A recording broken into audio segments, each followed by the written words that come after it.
சொல்லிட்டீங்களா? எல்லாரும் சேர்ந்து வாசிக்கலாமா? தேவபுத்திரரின் விசுவாச அறிக்கை எல்லாரும் சேர்ந்து வாசிங்க சத்தமா.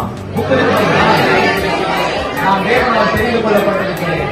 நான் தேவனால் மிகவும் அதிகமாக நேசிக்கப்படுகிறேன். நான் அவருடைய ரத்தத்தினால் மீட்கப்பட்டு பிழைக்கப்பட்டிருக்கிறேன் என்பதை நான் முழுவதும் விசுவாசிக்கிறேன். நான் அவருடைய பிள்ளையாக இருப்பதனால் அவர் சத்தத்தை அவருடைய இதயத்தில் அறிந்திருக்கிறேன்.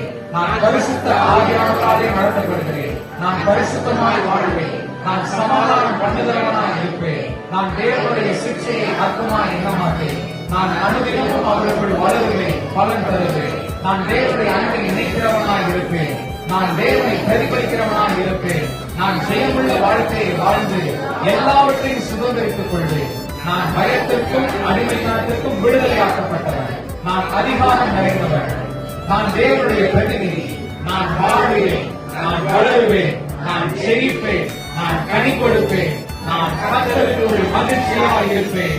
நான் கர்த்தருக்காக எழுதி பிரகாசிப்பேன். இயேசுவின் நாமத்தில் ஆமென், ஆமென், ஆமென். நல்ல ஒரு கரங்களை தட்டி ஆண்டவருக்கு நன்றி சொல்லலாம்.